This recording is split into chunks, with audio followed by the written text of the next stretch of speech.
En aquest videotutorial veurem alguns dels recursos que ens ofereix el LibreOffice Base per tal de modificar el disseny dels seus formularis. Per començar, una de les coses que podem fer és la de modificar el color de fons del formulari.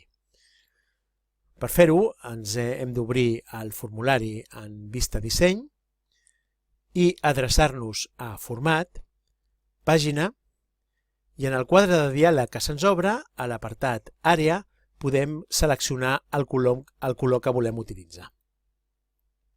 D'aquesta manera, en fer clic a d'acord, ja s'utilitza el color que hem triat. Una altra de les opcions que ens ofereix el LibreOffice Base per tal de modificar el disseny dels formularis és la d'afegir camps que en el moment de dissenyar el formulari no haguéssim afegit. Per fer-ho, ens hem d'adreçar a la barra d'eines que trobem a la part inferior i seleccionar l'opció Afegeix un camp. D'aquesta manera se'ns obre un quadre de diàleg en el qual se'ns mostra tots els camps que tenim disponibles.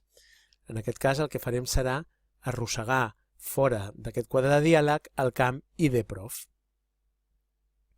Un cop ja hem afegit el camp al formulari, el que podem fer és desplaçar-lo fins al lloc que més ens interessi.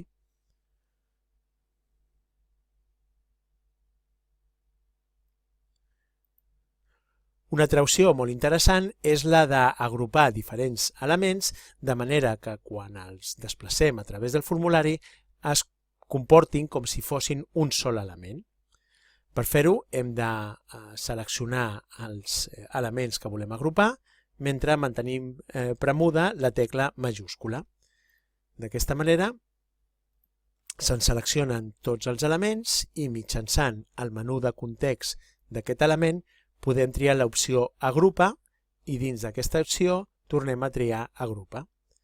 D'aquesta manera, quan per exemple desplacem el document o en modifiquem la seva mida, doncs es comportarà com un sol element. En qualsevol cas, podem tornar a desagrupar aquests elements si tornem a seleccionar l'opció del menú de context Agrupa, però en aquest cas triarem Desagrupar. Veiem ara que ja podem seleccionar els elements de forma individual. Finalment el que podem fer és modificar el color, el tamany i altres paràmetres de les etiquetes de text. En aquest cas el que farem serà crear un nou camp d'etiqueta que utilitzarem com a títol del formulari. Per tant, seleccionem camp d'etiqueta, tracem l'àrea en la qual volem introduir el text i mitjançant les propietats del control podrem modificar el seu contingut. Per exemple, podem posar grups per professorat. Un cop hem introduït l'etiqueta, si ens adrecem a tipus de lletra, veiem que apareix les característiques de la lletra per defecte i tenim un botó amb 3 punts suspensius que ens obrirà un quadre de diàleg amb les propietats del caràcter. Per exemple, podem seleccionar el tipus de lletra verdana, negreta,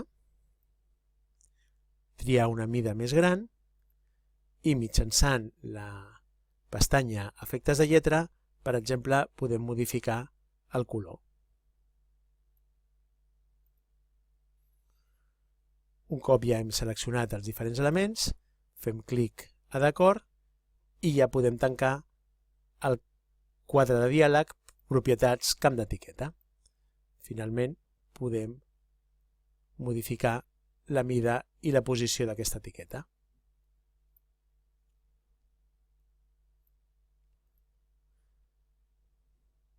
I això és tot.